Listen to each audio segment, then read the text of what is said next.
This is Corey Mack with Mac Show MMA. I'm back again with another video. Man, Ciryl Gane. Let me say something, man. Ciryl Gane is the best heavyweight in the world right now.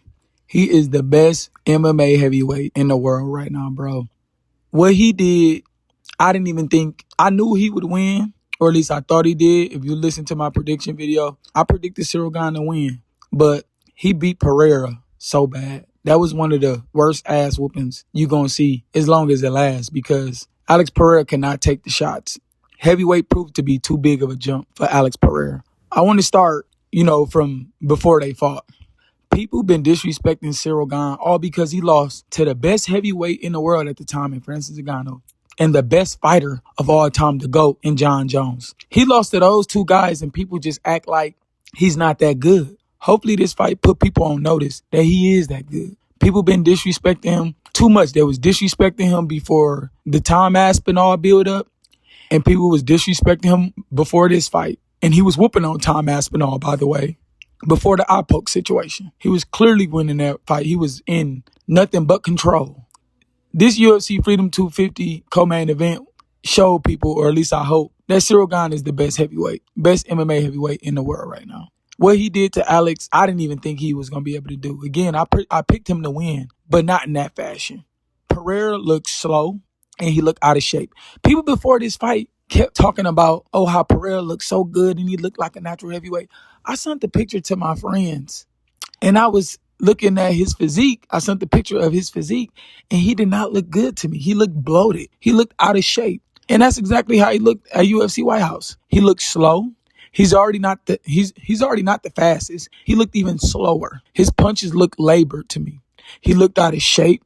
He did not look good. And honestly, his power did not seem to translate. When he hit Ciryl Gane with his best shot at the end of the first round, it was a nice counter straight left. It didn't faze Gane. Gane came right back out the next round and whooped his ass, put it on him, and finished him.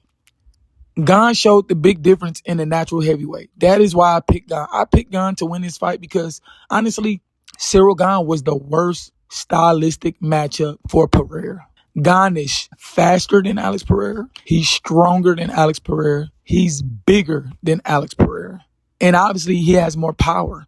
Gane is not even looked at as a power puncher in the heavyweight division. And Alex Pereira cannot take his shots. The moment Gane started putting pause on Pereira, the moment he started to get it going, Pereira couldn't take the shots. It was not long at all before he pretty much crumbled. And I didn't like this fight for two reasons. One, I love both of these guys as fighters. I am a fan of both. But the disrespect Ciryl Gane was getting before this fight was just too much for me, because I knew that stylistically, he was the favorite in my opinion. He was the favorite. I've been watching this sport too long.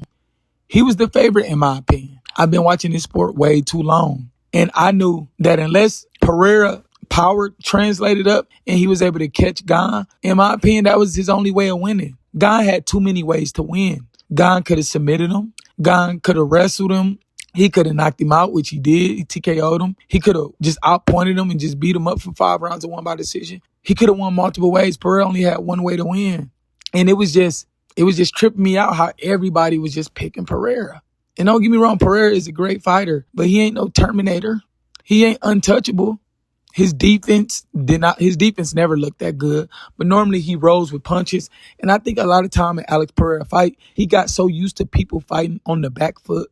A lot of times guys don't engage with Alex Pereira and they don't put their best punches forward because they're too busy fighting off the back foot, because he's too busy walking guys down. He could not walk Gane down. Gane walked him down. And when Gane started putting his shots together, Alex Pereira couldn't take it. The weight was proven to be too much. The weight jump was too much. Alex Pereira is not a natural heavyweight. He needs to go back down to light heavyweight.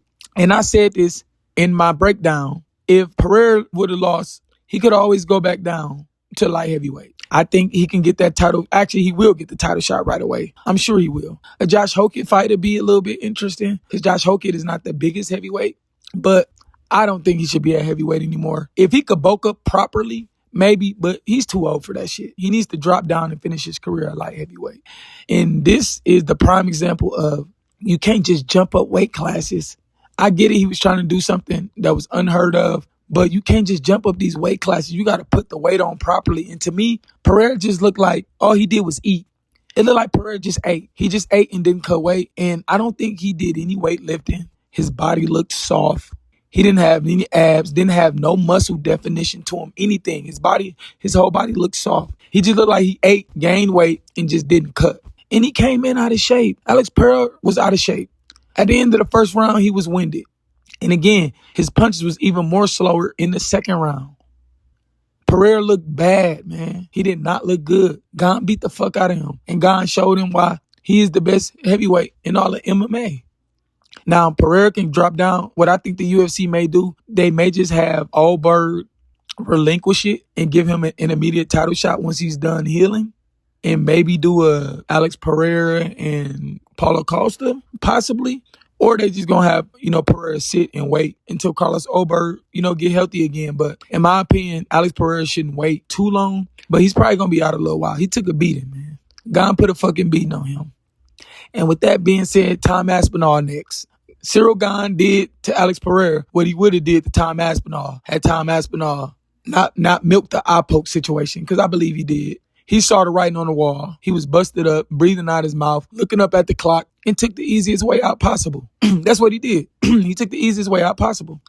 So I'm super excited about the fight. Now, hopefully, the media and the odds makers give Gane his respect. I wouldn't be surprised if he's favored against Tom Aspinall, because he was a heavy underdog in the first fight. I took him, even though the fight didn't finish because of the eye poke. And I took him in this fight against Pereira. It was even money for the most part, but he became an underdog after a while.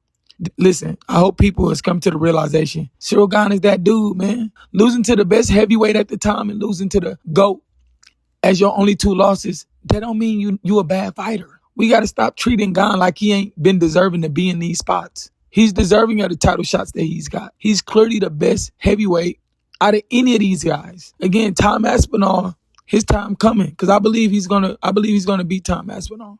Now, Tom Aspinall may come better prepared. I'm sure he will. But I think Gane is gonna beat Tom Aspinall.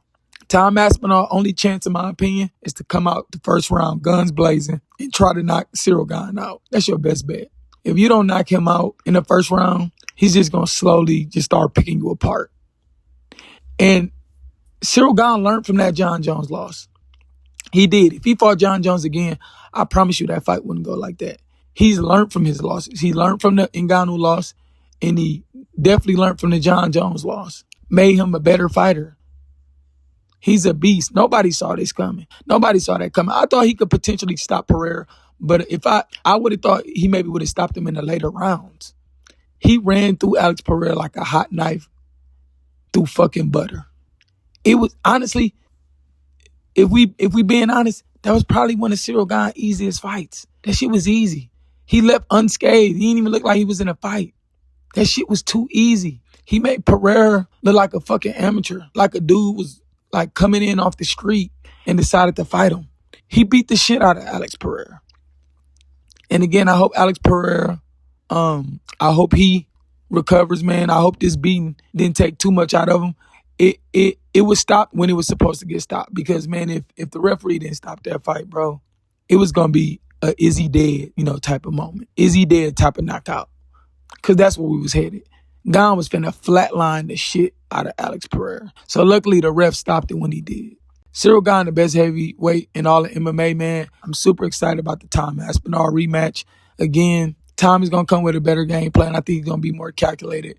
But his best chance is to knock Ciryl Gane out in the first round. I got Ciryl Gane winning the rematch against Tom Aspinall. I can't wait. So if you guys like this video, man, like any more other videos, please subscribe. The more subscribers, the better I do this for y'all. Comment on this video as well and let me know y'all thoughts. More videos will be coming soon, man. I got to break down this White House card, man. It's a lot to talk about in the MMA world right now. So stay tuned, y'all. This is Corey Mack with Max Show MMA. Talk to y'all real soon. Peace.